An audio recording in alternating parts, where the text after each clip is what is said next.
তাদের জীবন গল্প ভিত্তিক অনুষ্ঠান। এই অনুষ্ঠানে শ্রোতারা স্বেচ্ছায় নিজেদের জীবনের গল্প বলেন। শ্রোতারা যা এখানে বলেন তা সরেজমিনে ইনভেস্টিগেটেড নয়, সুতরাং সেদিক থেকে বিশ্বাস অবিশ্বাস একান্তই আপনার নিজের। সম্পূর্ণ বিনোদনমূলক এই অনুষ্ঠানটি আমাদের ব্যক্তিজীবনে কখনো কখনো শিক্ষণীয় ভূমিকা রাখে। এই অনুষ্ঠানে যারা আসেন স্বেচ্ছায় অংশগ্রহণ করেন। এই অনুষ্ঠানে কনফেস করবার পরে কিংবা জীবন গল্প বলবার পরে তার ব্যক্তি ও সামাজিক জীবনে কোনো বিরূপ প্রভাব পড়লে সেটার জন্য রেডিও কর্তৃপক্ষ দায়ী নয়। আসসালামু আলাইকুম প্রিয় দর্শক এবং শ্রোতা, আশা করছি ভালো আছেন। আপনাদের সবাইকে আমন্ত্রণ জানাচ্ছি জীবন গল্পের আরো একটি এপিসোডে। আপনাদের জন্য এই অনন্য আয়োজন এবং দীর্ঘ সময় ধরে আপনারা শুনে এসছেন। আমি কথা বাড়াবো না, শুরুতেই আমার সঙ্গে যিনি আছেন তার সঙ্গে একটু পরিচিত হব। কি নাম আপনার? আমার নাম ফুতুল। পুতুল, বয়স কত? আমার বয়স 83 সালে আমার জন্ম। 83 সালে জন্ম, তার মানে আপনার বয়স 41 রাইট নাও। 41 চলছে আর কি, 40 থেকে 41-এ পা দিয়েছেন। জন্ম জেলা কোনটা আপনার? বাগেরহাট। খুলনা। বাগেরহাট। খুলনা বাগেরহাট। হ্যাঁ, শুরু করেন আপনি যেখান থেকে বলতে চান। আমি ছোটবেলা থেকে বলি, অল্প কিছুক্ষণ বললেই শেষ হবে। হ্যাঁ শিওর, বলুন। আমি জন্মের পরের থেকে দেখে আসছি আমরা অনেক অভাবনাটার করে আমার আব্বা মা আমাদেরকে বড় করতে পারিছে। আচ্ছা। হ্যাঁ, ছোটবেলায় আমি যখন 3 থেকে 4 বছর বয়স, তখন থেকে মানুষের বাড়ি আমার ছোটবেলায় মা মারা যায়, তো মানুষের বাসায় আমার কাজে দিয়ে দেয়। আপনাকে? হ্যাঁ, ওকে। কাজে দিয়ে দেয়। তা আমরা 4 বোন আর একটা ভাই ছিল। আচ্ছা। আর একটা ভাই হওয়ার পরেই মা মারা গেছে। তা তখন আমার মা তো মারা গেছে, আমি বিছানে পেশাব করতাম বলে আমাকে কেউ এলাও করতো না, কারোর বাসায় কেউ কোনোদিন এলাও করতো না। তা আমি মানুষের বাড়িতে আমি হাঁসের বাচ্চা রাখতাম। ওই সময় তো আমি ছোট মানুষ, কিছুই করতে পারি না। হাঁসের বাচ্চা রাখি, ওইখান থেকে আস্তে আস্তে থালা বাসন ধোয়া, সেখান থেকে আবার আমার মানুষের বাচ্চা কোলে করা। যখন আমার 8 থেকে 9 বছর বয়স হয়ে গেছে, তখন ওই বড় লোকের বাসায় তো থাকলে একটু খাওয়া দাওয়া ভালো পাইলে স্বাস্থ্য টাস্থ্য ভালো হয়ে যায়। তা আমি স্বাস্থ্য ভালো হয়ে গেছে, তখন ওখানে ওই যে বাড়িতে কাজ করতাম, তারা অনেক বড় লোক মানুষ, সেই বাসার আর কি মানে মুরব্বী যে লোকটা, ওনার 6টা ছেলে, কিন্তু ওই লোকটার নজর খুব একটা ভালো ছিল না। বয়স কত তখন? তখন আমার 8 থেকে 9 বছর বয়স। ওকে ওকে। হ্যাঁ, কেবল মাত্র জামা টামা পরবো এই সময় আর কি, খালি গায়ে থাকলে সবাই বলে জামা পরো। আচ্ছা। এই টাইমটা। তখন ওখান থেকে আমাকে ওরা আর কি খেদায় দেয় যে চলে যাও। আমি তো বুঝতে পারি না যে উনি যেগুলো বলে বা যেটা করে, এটা আমি বলে দিছি ওনার ছেলেদেরকে, বলছি যে মামা নানা এরকম করলে তারপর ওরা আমাকে খেদায় দেয়। খেদায় দিলে আমি আমার রূপসায় চলে আসি। খুলনা রূপসায় একটা জায়গার নাম আছে, ওখানে আমার খালার বাসা। আমার খালা অনেক আগে বিয়ে হয়েছে, স্বামী মারা গেছে, কোনোদিন আর বিয়ে করিনি, বাচ্চা টাচ্চা হয় নাই।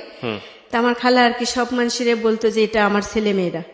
খালার বাসায় থাকার পরে ওখান থেকে যখন আমার 12 থেকে 13 বছর বয়স, ওখানে আবার আমার খালা ম্যাচ কোম্পানি, বুঝেন ম্যাচ কোম্পানিতে চাকরি করতো। তাই ওখানে সারাদিন থাকতাম। তো আপনাদের মতন একজনের ওয়াইফের বাচ্চা আছে, তো ওই বাচ্চাটারে কোলে টোলে করতাম, উনি খেতে টেতে দিত, কিন্তু ভাবি বলে ডাকতাম। কিন্তু ওখানে থাকার পরে ওই যে ওই লোকটা এই কিছুদিন পরে আর কি পলায় আর কি বলতো যে তোমাকে আমি বিয়ে করব, ভালোভাবে রাখবো, ভালোভাবে থাকবা, এরকম কষ্ট করা লাগবে না, এরকম খারাপ কাপড় পরা লাগবে না। তা এটা তো আদৌ কোনোদিন সম্ভব না। সে তার ওয়াইফ আমাকে গোসল করায় দেয়, চুল বেঁধে দেয়, তারপরে খাওয়া দেয়, আমি না খেয়ে থাকলে খেতে দেয়, কিন্তু এরকম বেইমানি তো আল্লাহও সহ্য করে না। তখন আমি, আমার সৎমা ছিল, সৎমার বাপের বাড়ি চলে গেছি, পলায় চলে গেছি। এক কথায় আমার খালা বাসায় নেই। আমি বুঝতে পারছি যে আজকের আমি যদি এখানে থাকি, ঈদের সময় আমার খালা বাড়ি চলে গেছে, আমাকে রেখে গেছে যে তুমি এখানে থাকো। ওখানে গেলে তো রাস্তার পাশে ঘর, আমার আব্বা ওই বিয়ে করছে, শ্বশুরবাড়ি থাকে বেশিরভাগ, সৎমাকে নিয়ে শ্বশুরবাড়ি থাকে, ওখানে তার একটা ছেলে হয়েছে।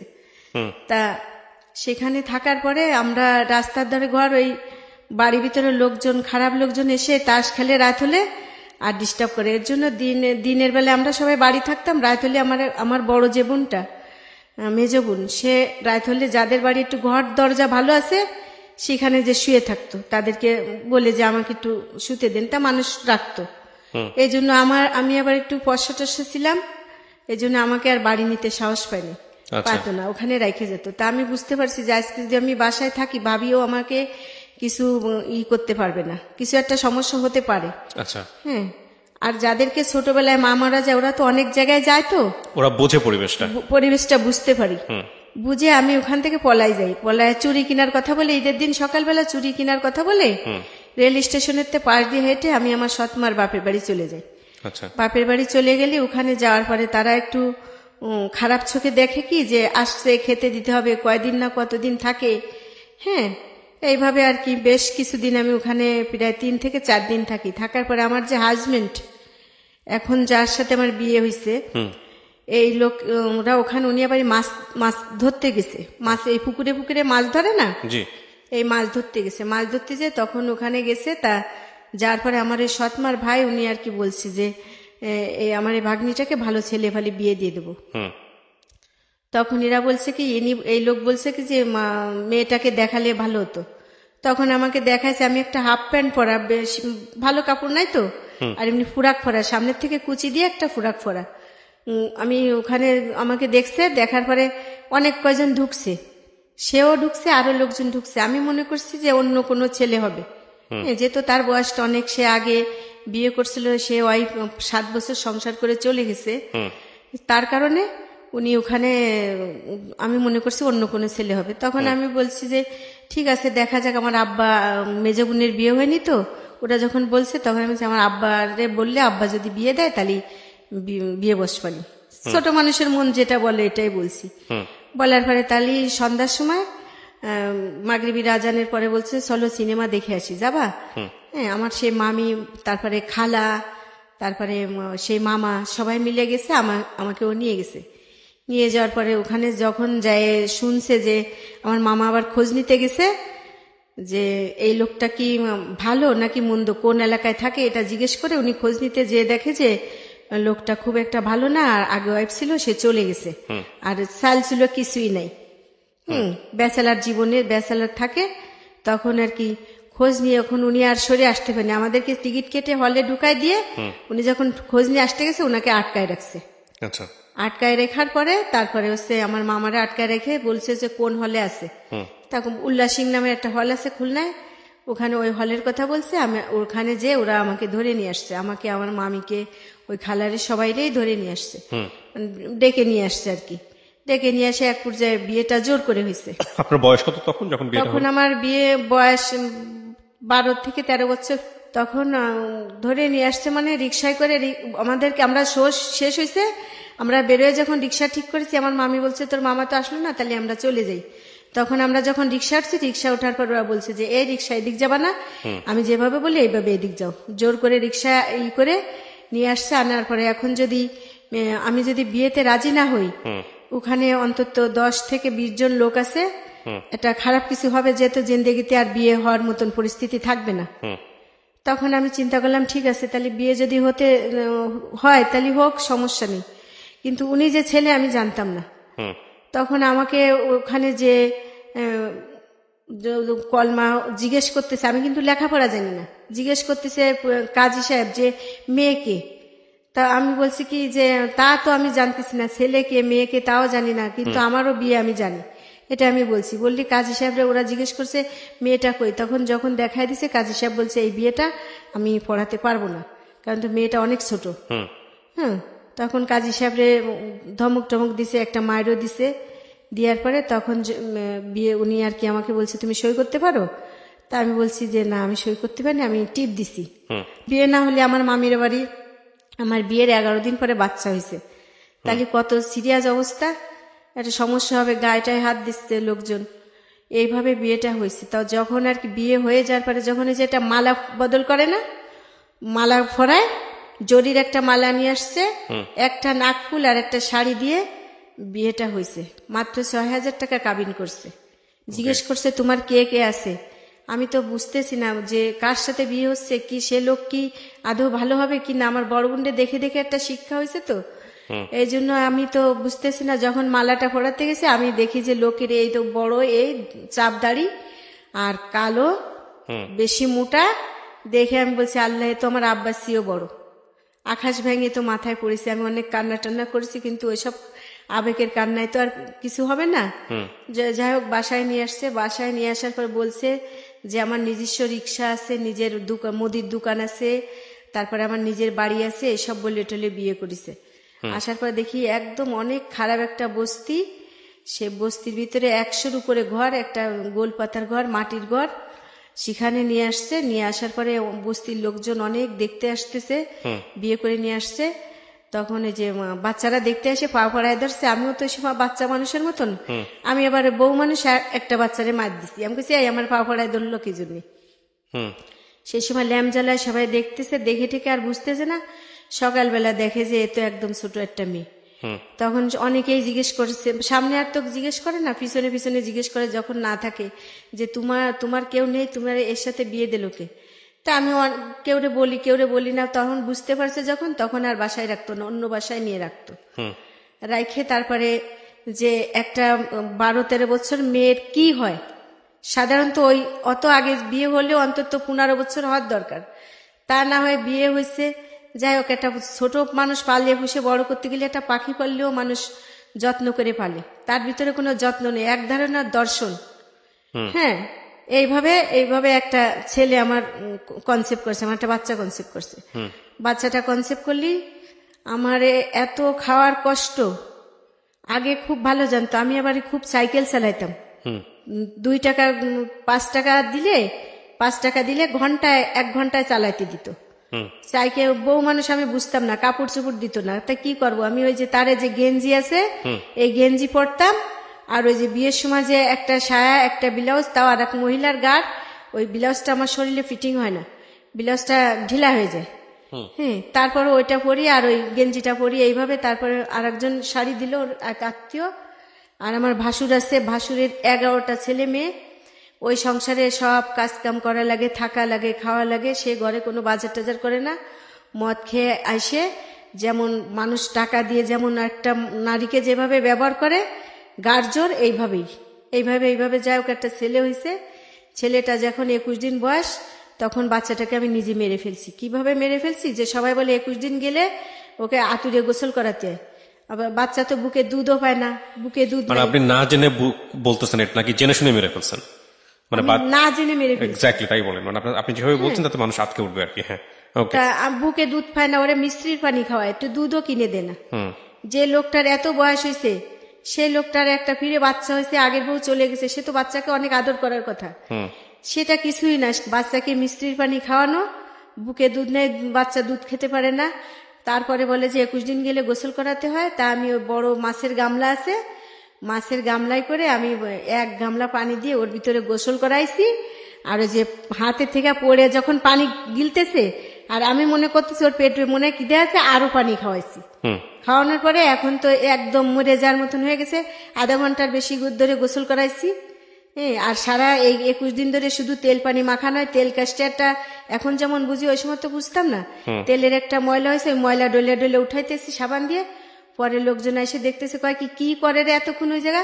তখন দেখে আমি আমার বাচ্চারে গোসল করছি। আর সেই সময় তো বাচ্চারে ধরে আর একজন এসে বাচ্চার পাও ধরে এরকম ঝাঁকাইতেছে, আর নাকেতে মুখেতে পানি পড়ছে। পড়ার পরে তখন ওই শিশু হাসপাতালে নিয়ে গেছে। নিয়ে যাওয়ার পরে শিশু হাসপাতালের ডাক্তার, বড় ডাক্তার ছিল খায়রুল আলম, উনাকে দেখাইছে। উনি বলছে এই বাচ্চার মা কই। যখন আমাকে দেখাইছে এই যে বাচ্চার মা, তখন ডাক্তার তো খুব চিল্লাচিল্লি করছে যে আমি কেস লিখবো, এটুকু এ তো বাচ্চা, কি বাচ্চা যত্ন করতে পারে, তোমাদের ফ্যামিলিতে আর কেউ নাই। এই কথা বলার পরে তারপরে উনি ভর্তি লিখছে, যে বাচ্চাটাকে ভর্তি করে এক্ষুনি স্যালাইন দাও, অক্সিজেন দাও, দিয়ে আর ওই যে শরীর গরম টরম করার জন্য কি কি ইঞ্জেকশন আছে এগুলো দিতে বলছে। এগুলো কিছুই দেয়নি ডাক্তার। এগুলো লিখে দিয়ে উনি নামাজে চলে গেছে, এশার নামাজে। তখন এরা বাচ্চা নিয়ে চলে আসছে আমার সহকারে। চলে আসার পরে বাচ্চারা আজান দেওয়ার সময় হয়েছে, এক ফজরে আজানের সময়, আর মারা গেছে ফিরে ফজরে আজানের সময়। গেল, আমার কপাল খারাপ হয়ে গেল। এর ভিতরে আমার আব্বা কেউ কোনো খোঁজই জানে না যে আমার কোথায় বসে বিয়ে হয়েছে, কোথায় বিয়ে হয়েছে, কার কাছে বিয়ে হয়েছে, কেমন আছি, কোথায় আছি, কেউ জানে না। মা মরে গেলে বাপ তো তাওই হয়ে যায়, সে তেমন খোঁজেও না। আমার ওই খালা খুব খোঁজাখুঁজি করে, কোথায় বিয়ে হলো, কোথায় থাকে, আমিও চিনে যাইতে পারি না। এইভাবে বেশ কিছুদিন গেল। তারপরে আবার এখন যে আমার বড় ছেলেটা মাস্টার্স কমপ্লিট করছে, এই ছেলেটা কনসেপ্ট করছে। কনসেপ্ট করার পরে যখন জানতে পারছে, তখন বলেছে এই বাচ্চাটাকে নষ্ট করে ফেলাও। এই যে যার যদি কেস টেস হয়ে যায়, সব মানুষ বলছে যে অন্তত 5 বছর পরে ছাড়া এই মেয়ের বাচ্চা নেওয়া যাবে না, তাহলে সমস্যা হবে। তখন আমার এই ছেলেটা যখন কনসেপ্ট করছে, টের পাইছে, বাচ্চাটা নষ্ট করার জন্য আমাকে টাকা দিছে। 500 টাকা দিছে। টাকা দিলে আমি তো বুঝতাম না, ওই টাকা এই আজকে 10 টাকা, কালকে 5 টাকা, এইভাবে ভাঙে ভাঙে আমি খেয়ে ফেলছি। খেয়ে ফেলার পরে যখন বাচ্চাটা 6 মাস হয়ে গেছে, 5-6 মাস হয়ে গেছে, যাই হোক বোঝা যায় যে প্রেগনেন্ট, তখন বুঝতে পারছে যে তুমি বাচ্চা নষ্ট করো না। আমি কইছি না, তো টাকা কই? আমি কইতে খেয়ে ফেলছি। তখন তো মায়ের শুরু হয়েছে, এমন মার দিল আমারে, মার দিয়ে চলে গেছে। চলে গেলে আর আসে না। ওই যে বন্ধু বান্ধব আছে ওখানে থেকে বেড়ায়, আর আমি ওই বস্তির মানুষ যারা বাসায় টাসায় কাজ করে তাদের কাছে, তারা একটু খেতে দেয়। এইভাবে এইভাবে প্রায় 9 মাস রয়েছি। 9 মাস থাকার পরে ওই যেখানে যে মানে যে কাট করে, ইঞ্জেকশন দেয়, চেক আপ করে, ওইখানে যে আমি বলতেও পারি না যে কোথায় কি করে। তাই ওখানে যে আমি ডাক্তার, যে বড় ডাক্তার, ওই রুমের সামনে বসি, মহিলা ডাক্তার, উনি চলে যাওয়ার সময় আমিও চলে আসি। তো উনি 3-4 দিন দেখছে। দেখার পরে একদিন জিজ্ঞেস করছে, তুমি কে মা, তুমি এখানে কেন আসছো? তোমাকে তো 2-3 দিন দেখি। তখন আমি বলছি, আন্টি আমি তো বাচ্চা হবে আমার, আমি একটু চেক আপ করার জন্য আসছি। তখন ওই মহিলারে বললো যে একে ভিতরে নিয়ে আসো। তো নিয়ে সব জিজ্ঞেস করলো। বলার পরে উনি আমার আলট্রাসাউন্ড করার জন্য টাকা দিল। তারপরে ওনার বাসায় পর্যন্ত নিয়ে যে দুধ, ডিম, অনেক কিছু খাবার দাবার এক ব্যাগ ভর্তি করে দিয়েছে। বললো যে তুমি যখন তোমার এখানে ডেট আছে কাউরে দেখাবা যে এই ডেটে তোমার চেক আপ করতে হবে, তোমার তো বেশি টাইম নাই, তুমি প্রতি সপ্তাহে একবার আসো, বাচ্চা তো অনেক বড় হয়ে গেছে পেটের ভিতরে, তোমার সিজার করা লাগবে, তুমি এসে এসে এখানে বলবা যে আমি তোমার নাম বলবা, আমি তোমাকে সব রুগী দেখে তোমাকে আগে দেখবো। এইভাবে আমি ওখানে থাকার পরে তখন আর কি উনি বাসায় আসলাম। বাসায় আসার পরে আমি প্রতি সপ্তাহে হেঁটে হেঁটে যাই। যাওয়ার পরে ওই ম্যাডাম আমাকে ফিরি দেখে, ফিরি দেখে দেয়, ফিরি দেখার জায়গায়। তারপরে ও সবার আগে আমাকে দেখে দেয়। দেখে দেওয়ার পরে যখন আমার বাচ্চাটা হবে, যেদিন বাচ্চাটা হবে ডেট দিছে, সেই ডেটের সময় আমি অসুস্থ হয়ে পড়ছি ঘরে বসে। কিন্তু ওরা যে বলছে সিজার করা লাগবে, তা আমার বড় যা আছে, আমার ননদরা আছে, এরা বলছে যে আমাদের এতগুলো বাচ্চা বাসায় বসে হয়েছে, কেন হাসপাতালে যাওয়া লাগবে? আধুনিক যুগ তো, স্বামীর টাকা দিয়েছে মনে হয়, শোনে, খবর টবর শোনে, এই জন্য আল্লাদের পড়িছে, আটখান হয়ে যায়। কিন্তু আমি কিন্তু সত্যি সত্যি অসুস্থ। আমি চোখে মানুষ যে আমার কাছে যারা যাইতেছে, আমি তাদেরকে দেখতেছি না। তখন আমি বললাম, আপনি কে? যে সবসময় আমার কাছে এসে বসে, তাকে জিজ্ঞেস করতেছে আপনি কে? তখন বলছে কি অবস্থা, এর তো চোখে দেখতেছে না, অবস্থা খারাপ। সদর হাসপাতালে ম্যাটার্নিতে নিয়ে গেছে, যেখানে গেছি প্রথম, ওরা ওখান থেকে সদর হাসপাতালে পাঠাইছে। সদর হাসপাতালে পাঠালি, সদর হাসপাতালের সাথে সাথে আমার সিজার করতে নিয়ে গেছে। রক্ত লাগবে, যা লাগবে সব ওই ম্যাডাম, ওখানে ওনার যে অ্যাসিস্ট্যান্ট, সেই অ্যাসিস্ট্যান্টকে দিয়ে আমাকে রক্ত দিয়েছে, যত ওষুধ পানি লাগবে সব দিয়েছে। দেওয়ার পরে বাচ্চা যখন সিজার হয়ে গেছে, তখন আমার হাজবেন্ড গেছে, আমার এক নন্দাই আছে সে গেছে, আর এই আমার ভাসুর গেছে। কোনো মহিলা মানুষ যায়নি। বাচ্চাটাকে যে কেউ কোলে করবে এরম কোনো লোক নেই। অথচ তো অনেক ব্লিডিং হয়ে আমার আরো রক্ত লাগবে, রক্তও দিতে পারতেছে না। তখন যে অন্য মানে সরকারি হাসপাতাল তো, অন্য বেডের রুগী দেখতে যারা গেছে, তারা ওখানে ছেলেরা গেছে আপনাদের মতন, এরা যে বলছে এই রুগীটার অবস্থা খারাপ, দৌড়োদৌড়ি লাগাইছে, রক্ত লাগবে। তখন ওই যারা রক্ত দান করে ওরা আমার রক্ত দিয়ে বাঁচাইছে। বাঁচানোর পরে তখন আমাকে ওখান থেকে 7 দিন পরে বাসায় নিয়ে আসছে। বাসায় নিয়ে আসার পরে আমার ঠিক মতন পেট ভরে খাইতে দে না। তারপরে সে বাসায় থাকে না। তখন ওই যে সুন্দরবন আছে না খুলনা, ওখান থেকে মাছ কিনে, অনেক মাছ পাইকারি কিনে এনে বাজারে সাপ্লাই দিত। তখন তার টাকা ছিল, কিন্তু সে আমার প্রতি তার কোনো মানে খেয়ালই নেই, বউ বাচ্চার প্রতি। যাই হোক ওইভাবে রয়েছি। আসে আমার এক ছোট ফুপু এসে আমার কাছে রয়েছে, খোঁজ পাইছে। ওই যে ওখানে যেখানে বস্তিতে থাকতাম, ওখানের মহিলারা ম্যাচ কোম্পানিতে চাকরি করতো, ওরা আর কি বলছে, আমার খালা জিজ্ঞেস করে যে এরকম এরকম আমার এক ভাগ্নির বিয়ে হয়েছে, শুনেছি মৌলভীপাড়া নাম। তা তারা আর কি বলছে যে এতটুক এরকম মুখে তিলে আছে, হ্যাঁ এরকম শয়তানি করে সারাক্ষণ। আমি আবার খেলাধুলা করতাম খুব বেশি। তা বলে হ্যাঁ একটু শৃঙ্খল আছে, খুব খেলাধুলা করে, লাফালাফি, বল খেলা, সবকিছু করে।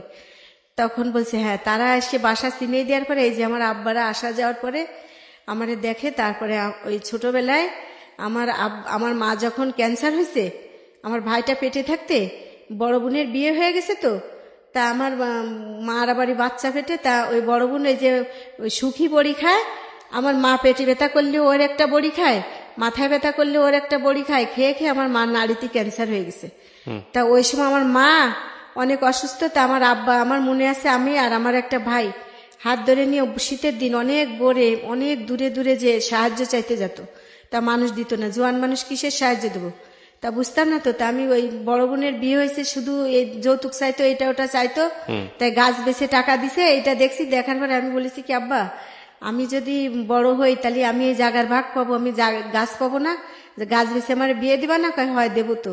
তখন আমি বলছি যে আব্বা আমি কিছুই নেব না, আমার এই জায়গা বেচে মারে ডাক্তার দেখাও। তা সেই মা তো বাঁচে নাই, মরে গেছে, কিন্তু সেই গাছগুলো রয়ে গেছে। আমার আব্বা যখন আমার ছেলেটা হয়েছে, আগে একটা ছেলে মারা গেছে যখন জানছে, তো সেই গাছ বেচে আমার আব্বা টাকা দিয়ে গেছে সেই সস্তার সময়। সেই সময় 97 সালের কথা বলতেছি আমি। 97 সালে ফেব্রুয়ারি মাসে আমার ছেলে হয়েছে। তা আমার আব্বা জানুয়ারি মাসে আসে, অনেক শীত সেই সময়, আসে টাকা দিয়ে গেছে আমার ছেলের জন্য। সেই সময় সস্তার দিন, তাও 3,500 টাকা দিছে, যে বাচ্চারে এরকম রাখো না, কাপড় চোপড় কিনে একটু লেপ বানায় ওর তেতে রাখো। তা সেই টাকা দিয়ে সে তার বোনের বাড়ি চলে গেছে বেড়াতে, আমার ছেলেরা আর লেপ কিনে দেয়নি। ওকে, যাই হোক, এইভাবে সেইভাবে দিন গেছে। আর একটা বাচ্চা কনসেপ্ট করছে, হ্যাঁ, যেহেতু সিজার করে ছাড়া বাচ্চা হবে না, ফিরে বাচ্চা, তা আর একটা বাচ্চা কনসেপ্ট করছে। এই বাচ্চা যখন 4 বছর বয়স, তখন ছোট ছেলেটা কনসেপ্ট করেছে। এই বড় ছেলেটা ঈদের সময়ও ঘরে বাজার করে না, ওই কাকার বাসাতে খেতে দেয়, একটু দেয়, ও একটু দেয়, ছোট মানুষ তো, ঈদের দিন একটা নতুন কাপড়ও পরাতে পারি না, এইভাবে রয়েছি। ছোট ছেলেটা যখন হয়ে গেছে ওইভাবেই রয়েছি, এত কষ্ট করছি যে আমার ছেলে, এই যে শীতের দিন খেতা গরম হয় না তো, মাটির ঘর, খাট না, নিচে শুই। তো এই মালসা বোঝেন, মানে যে আপনারা এই যে হালিম খায় যেগুলা টালি, ওই টালির ভিতরে আগুন নিয়ে এরকম উঁচু করে খেতার ভিতরে দিয়ে খেতা গরম করে বাচ্চাকে শোয়াইতাম। আবার এই শীতে গরমের সময় বালতিতে পানি নিয়ে ভাত ডাকা জালি দিয়ে ওই জালি পানির ভিতরে ভিজায় ভিজায় আমার বাচ্চাকে আমি বাতাস করছি। এইভাবে তারপরে ছেলেদেরকে স্কুলে দিলাম, বড় ছেলের স্কুলে দিলাম। স্কুলে জোসেম স্কুলে 50 টাকা করে ফর্ম বিক্রি করে, তখন ওই বাসায় বসে বসে বাড়ির ভিতরে বেচালা। স্বামী তখন কি করতো? সে ওই একই কাজ করে, সে টাকা ইনকাম করে, মদ খায়। আর তার মা মৃত্যুর সময় বলে গেছে যে তোমার বোনদেরকে ফালাও না, বোনদেরকে দেখো। তার জন্য আমি খুশি যে মার কথা রাখছে, প্রত্যেকটা ছেলে তার মার কথা রাখুক। তা মাকে, বোনকেও দেখুক, আমাকেও দেখুক, আমার বাচ্চাদেরকেও দেখুক, তা না। কিন্তু চাল কটা ঠিক মতন কিনে দেয়, মানে সংসারে যদি 1 কেজি চাল লাগে, আধা কেজি দেয়, মানে 2 দিন হিসাব করে করে 1 কেজি চাল দেয়, এইভাবে দেয়। আর 5 টাকার ডাল, একভাবে 7 মাস ডাল খাইছি। আর বাচ্চা তো খাওয়া শিখছে, বলে কি যে মাছ করতে পারে না, আপ দিবা না, আপ কাকা বাড়িতে আপনি আসো, তা করতে দেব, দিতে পারতাম না। মানুষ যদি আদর করে, ওই বাচ্চারা বাড়ি, বড় লোক বাড়ি ছোটবেলায় রয়েছি তো, দেখছি বাচ্চা কিভাবে পরিষ্কার পরিচ্ছন্ন করে রাখে, এগুলো বুঝে গেছি, এইভাবে পরিষ্কার পরিচ্ছন্ন করে রাখি। আর ওই বিহারি একটা লোক আছে, ওনাদের বাসা থেকে কিছু পুরনো কাপড় দিত আমার বাচ্চাকে। পুরন বলা যায় না, 1বার 2বার পরায়, অনেক বছর পরে বাচ্চা হয়েছে তো, 1 মাস 2 মাস পরায়, আর পরাইতো না। ওই কাপড়গুলো আমার বাচ্চাদেরকে দিয়ে দিত।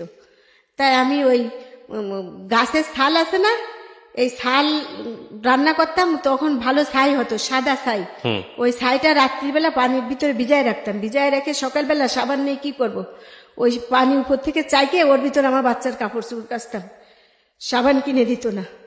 আমার এত চুল ছিল আমার মাথায়, সেই চুল জড়া ধরে যেত, কি করব বুঝতাম না। যেখান থেকে জট হতো ওইখান থেকে কেটে কেটে ফেলতাম, তেল নাই, আঁচড়াতেও পারতাম না, অত চুল একা একা পারা যেত না। এইভাবে রয়েছি। তারপরে যাই হোক, আমার ছেলেরে আমি জোসেম স্কুলের একটা কিনলাম, ওই যে ফর্ম কিনলাম 50 টাকা দিয়ে। 2 টাকা লাবারি টান সমিতি করে গ্রাম বাড়ির মানুষ, ওই 2 টাকার টান সমিতি করতাম। ওই 2 টাকা দিতাম কি করে, যে কলে পানি আনতে যেতাম, ওই সামনে বেচালার মেয়েরা থাকতো। তো ওই বেচালার মেয়েরা তো বড় লোকের মেয়ে, তো ওরা তো রাস্তায় এসে পানি নিবে না, তাই বলতো কি আপা আমাদেরকে 1 কলস পানি দিয়েন। ওই 1 কলস করে পানি দিতাম, 15 জন থাকতো, তা 15 জনকে 5 কলস পানি দিতাম, প্রত্যেক রুমে 1 কলস পানি দিলে ওরা আমার কিছু টাকা দিত, 40 টাকা 20 টাকা, যার যেমন ইচ্ছা দিত, সামনেই তো। তারপর ভাত দিত খাইতে। তো ওই টাকা দিয়ে আমি ওই 2 টাকার সমিতি করে করে একবার 1200 টাকা পেয়েছি। পাওয়ার পরে আমি বুঝলাম যে আমার বাচ্চাটারে তো এখন 4 বছর বয়স হয়ে 5 বছরে পড়ে গেছে, ছোটটারও 1 বছর হয়ে গেছে, তো স্কুলে দেওয়া খুবই প্রয়োজন। তখন আমি ওই 50 টাকা দিয়ে একটা ফর্ম কিনে ওই ব্যাচেলার মেয়েদেরকে বললাম কি আমার ছেলেরে আমি জোসেম স্কুলে পড়াবো। তা ওরা হাসতেছে, বলছে আপা জোসেম স্কুল তো অনেক বড় স্কুল, ওই স্কুলে পড়াতে পারবেন না। আমাকে দেখি চেষ্টা করে যদি হয়। তখন আমার ছেলের আমি ফর্ম কিনলাম। তখন ওই প্রিয়াঙ্কা নামের একটা মেয়ে, ওই মেয়েটা ওই বললো কি ঠিক আছে তাহলে বাচ্চাটারে আমার কাছে বিকালবেলা দিয়ে যান। বিকালে বিকালে দিয়ে আসতাম, দিলে ও আর কি নিজের থেকে খাতা, পেন্সিল, রাবার, তারপরে প্রথম সিলেট এইগুলো দিয়ে ও বেশ 15 দিনের বেশি একভাবে ওরে পড়ালে আমার বাচ্চা কেন যেন মাথায় ধরে গেছে, পাইরে গেছে। জোসেম স্কুলে নিয়ে গেছি, ফর্ম ওরা সাথে গেছে, ফর্ম ফিল আপ করতে সবকিছু ওরা করে দিছে। দেওয়ার পরে আমার বড় ছেলেকে যখন নিয়ে গেছে, নিয়ে যাবে অ্যাডমিশন টেস্ট দিতে ওখানে বাচ্চাদেরকে ভর্তি হলে। সেই সময় ওই মেলা বাচ্চারা 250, 300, 2500, 3000, 2500 বাচ্চা আর কি করে ওখানে 270 জন নেয়। 250 জন একদম মেধা তালিকায়, আর বাকিগুলো হচ্ছে আপনার ওই যে ওয়েটিংয়ে রাখে, এইভাবে নেয় লটারি সিস্টেম করে। তা আমার ছেলেটা আল্লাহর রহমতে প্রথম হয়ে গেছে। যখন ঢুকছে আমি কইছি পারবা আব্বা? কইছে যাও, একটা দুটো তো ভুল হবে মা। তারপরেও দেখি যে সকালবেলা ভোরবেলা রেজাল্ট দিছে রাত 12টার সময়। সময় তো বউ মানুষ যাওয়া সম্ভব না, এমনি তো কত দোষ। সকালবেলা প্রিয়াঙ্কা আমি কইছি কি বুন্ডি একটু যাওয়ার সময় খুলনা আমাদের ওখানে ছোট ভাই বোনকে ভাইরে ভাইরি বলে, বুন্ডে বুন্ডি বলে। তাই বলছি বুন্ডি একটু যাওয়ার সময় দিয়ে যাস তো, হয়েছে নাই। তো ও যায় আর কি দেখে যে আরমান প্রথমই হয়েছে আমার ছেলেকে। প্রথম হয়ে গেলে তখন ও আর ও যে ব্যাস করতে যায়, ব্যাসে আর যায়নি, দৌড়ে বাসায় এসে। সেই সময় বাসায় এসে বলছে আপা আপনার ছেলে তো হয়ে গেছে, এখন কি করবে না? এখন ড্রেস কিনা লাগবে, ভর্তি করা লাগবে, 1200 টাকা লাগবে আপনার ড্রেস কিনতে, ভর্তি করতে হবে, তারপরে বই ব্যাগ এই সব তো দিতে হবে। এখন তো আমি বুঝতেছি না কি করব। তখন আমাদের বাড়িওয়ালা, আমরা যে বাড়িতে থাকি সেই বাড়িওয়ালা রে বলল যে আপনার বাড়ির ভাড়াটে এই নাম, ওর বাপের নাম বলল যে তার ছেলে তো আমাদের স্কুলে প্রথম মেধা তালিকা হয়ে গেছে। তো বাড়িওয়ালা বিকেল বেলা এসে পলায় আর কি। উনি বয়স্ক মানুষ, উনার বয়স সেই সময় অন্তত 70-80 বছর হয়ে গেছে। উনি এসে বলল যে যখন হয়ে গেছে তুমি কাউরে বললে না। উনি সাথে করে নিয়ে, গাড়িতে করে আর নিল না, রিক্সায় করে নিয়ে আমার ছেলেরে ওই কিনে দিল। মানে ওখানে তো অনেক গরিব মানুষ, কারে থুয়ে কারে দেবে, সবাই তো চায় ছোট স্কুলে পড়ুক আর বড় স্কুলে পড়ুক। ফলায় ফলায় উনি ড্রেস দিল, বই খাতা সবকিছু কিনে দিল। আর ওই স্কুলে যে উনি ওই স্কুলের সভাপতি, উনি যে ওই কি যেন করতে হয় অর্ধেক বেতন করার জন্য ওইটা করে দিল যে 250 টাকা বেতন, তো অর্ধেক বেতন যেন নেয়। এইভাবে আমার ছেলে ওখান থেকে আল্লাহর রহমতে এসএসসি পরীক্ষা দিয়ে বেরোইছে। ছোটটাও ওখান থেকে এইভাবেই বেরোইছে। কিন্তু এর ভিতরে যখন আমার ছেলে 4 থেকে 5 উঠছে তখন শুরু হয়েছে, আমি তো ওই যে ওকে ভর্তি করে দিয়ে সমস্ত ব্যাচেলার ছেলে আর মেয়ে নেই, বাসায় বাসায় বাসায় বাসায় কাজ করি। চিটাগংয়ের থেকে এক মহিলা আসছে, খুলনায় পোস্টিং হয়ে ওনার বাসায় কাজ করে। উনি খুবই ভদ্র মহিলা, উনি ডায়াবেটিসের পেশেন্ট। ওনার 2টে ছেলে, একটা মেয়ে। ছেলে বাচ্চা 2টে ছোট, মেয়েটা বড়। কিন্তু ওনার হাজবেন্ড ওই যখনই সুযোগ পায় তখনই বলে কি যে তোমার কি কি লাগবে তুমি একটা লিস্ট করে আমাকে দিবা।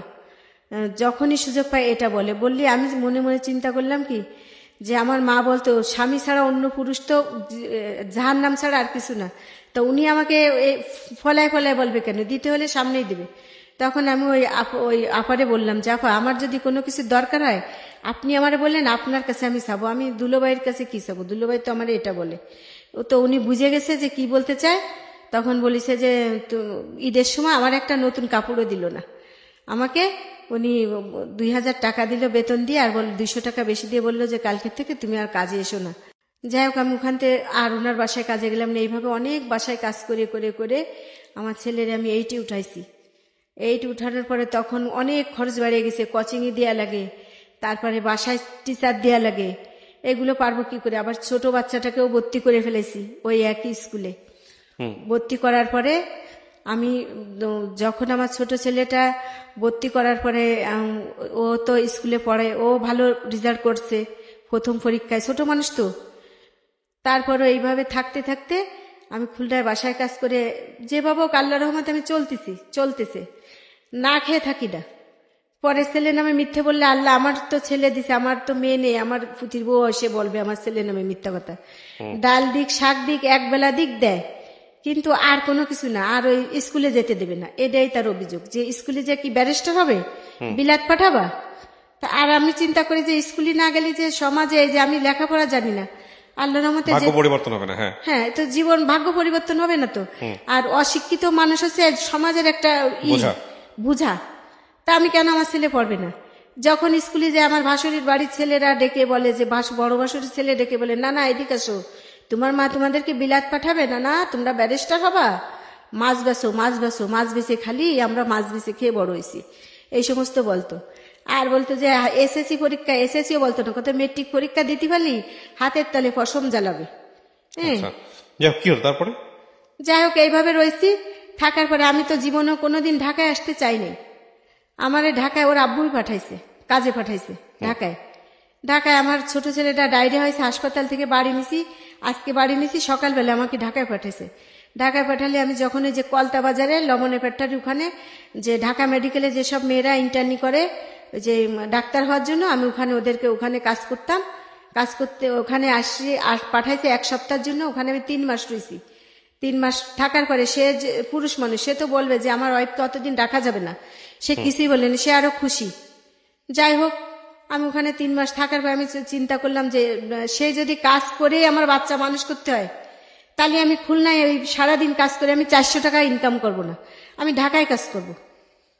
তারপরে আমি যে ওখানে আমি তো লেখাপড়া জানি না, ওই যে ব্যাচেলার যে মেয়েরা থাকে ওরা পড়াশুনো করে, আমি ওখানে ওই যে ওরা পিপার রাখে, ওই পিপারই করে। আবার আমার বাচ্চাদেরকে যখন টিচার পড়াতো বাসায় এসে, তখন আমি ওইখান থেকে আঁকা রসিকা শিখছি, অখা শিখছি।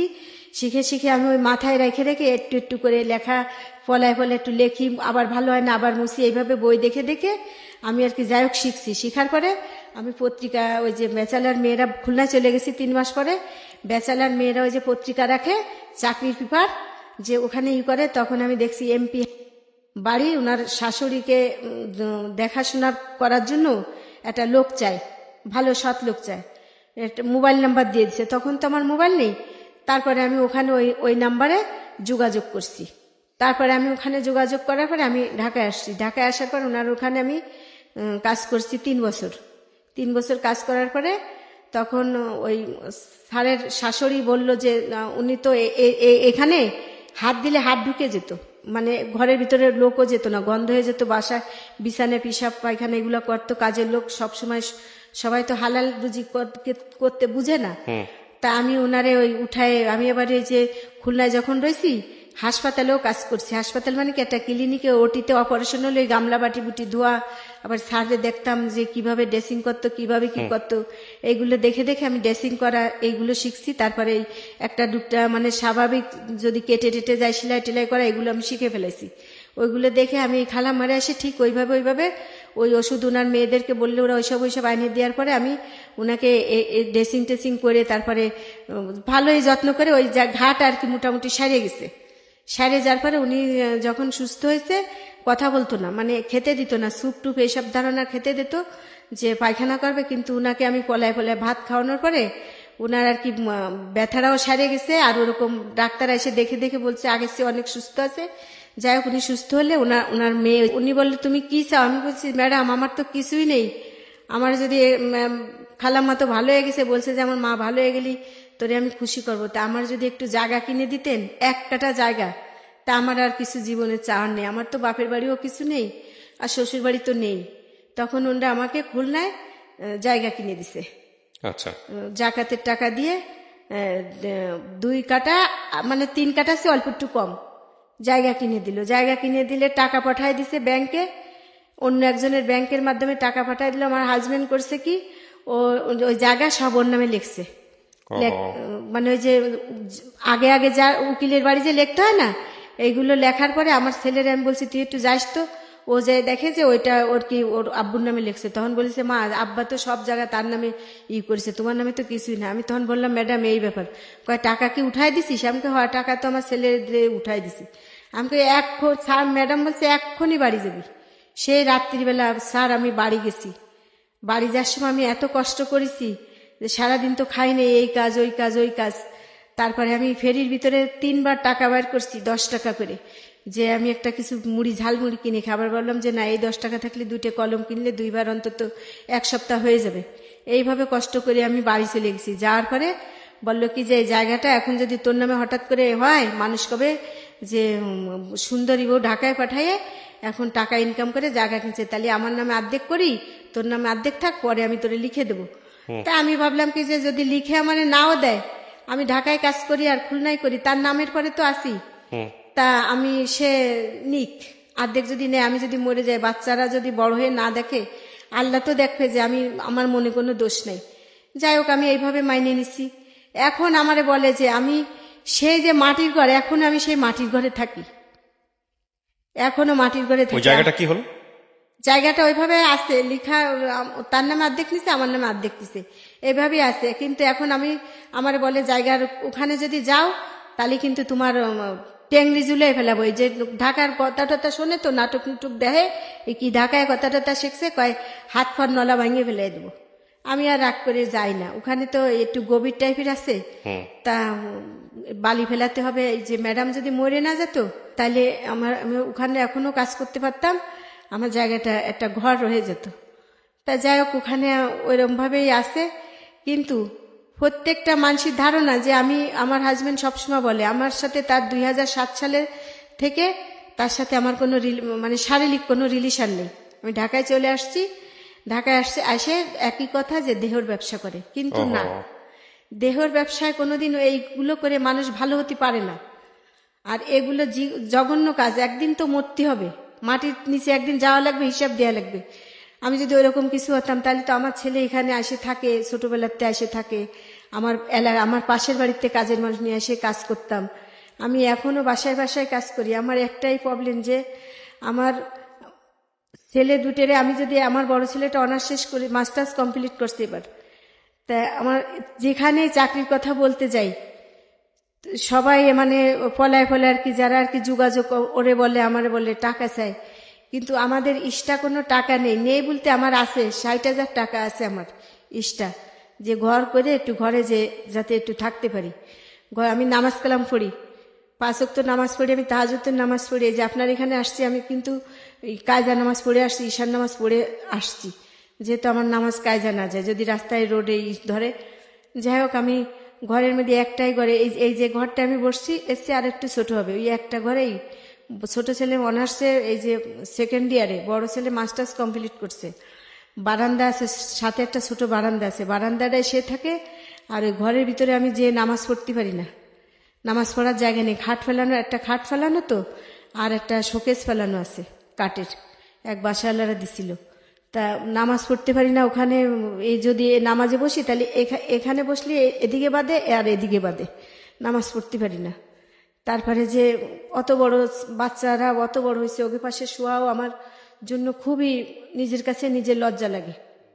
আর ঢাকায় যেখানে থাকি ছেলেরা একজনের বাসায় থাকে, মানে মেলা কয়েকটা ছেলে মিলে একসাথে থাকে, ও ওখানে থাকে, আর আমরা 3-4 জন মহিলা একসাথেই থাকি।